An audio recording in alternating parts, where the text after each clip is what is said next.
namin nasunukan kaya yung bahay nyo, yung business nyo. Yung bahay din po namin yun. Pero hindi po kami natutulog sa bahay na yun. Pero yung bahay na yun, it means a lot to us. Kasi, ayun nga, parang bahay na rin po talaga siya namin. Bata pa lang po kami, dumadalaw po kami dyan. Saan yan? Sa Cebu. Nandun ka nung time na nasunog? Nasa Cebu po ako sa time na nasunog. Pero hindi po kami natutulog sa bahay na yun. Kailan nga yan? Siguro 4 months ago.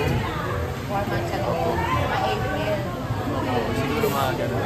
Paano kayo naapektuhan after ng sunog na yan? Opo, syempre mahirap tanggapin kasi ayun, yung bahay na yun talagang minahal talaga namin yun ever since bata pa lang po kami. Lagi kaming pumupunta doon, siguro 3 times a week.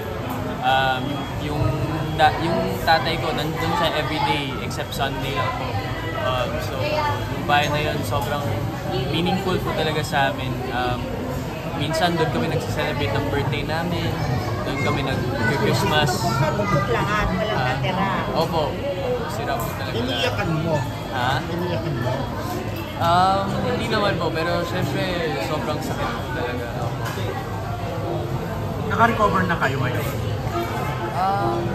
Naka-recover naman po. Syempre mahirap lang talaga siya tanggapin, pero okay naman. Habang pinagdadaanan nyo yung dagok na yan, kumusta? Ayun nga, mahirap po, lalo na po sa daddy ko kasi syempre siya talaga yung nagbuo ng bahay na yun. Yung mga gamit niya, nandun lahat eh. Tapos, ayun, nasunog na. So, mahirap din po tanggapin. Pero, ayun, nagre-recover naman po kami. Ano di mo makakalimutan din sa bahay na yun? Memories? Siguro hindi ko makakalimutan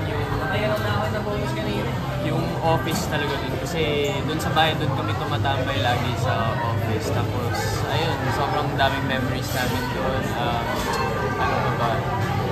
Ayun nga, every Christmas nandun kami.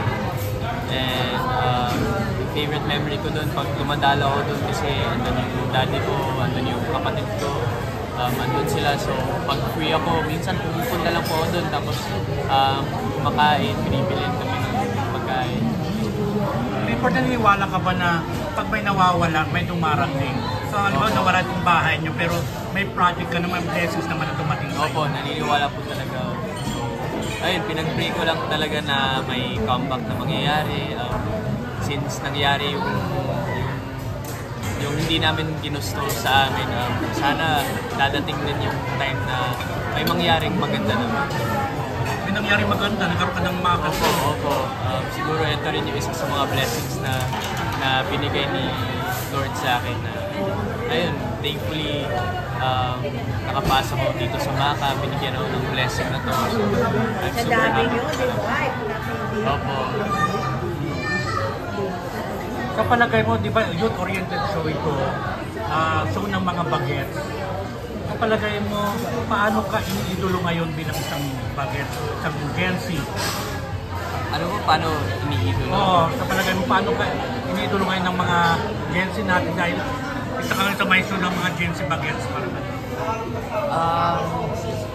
Siyempre, mahirap din kung mahirap i-distinguish kung anong nakikita ng mga Gen Z sa akin. Pero, siyempre, I hope na nakaka-relate din sila sa akin, sa aming lahat, na may pinapakita din ako na ayun, nakaka-relate sila sa mga topics na yun.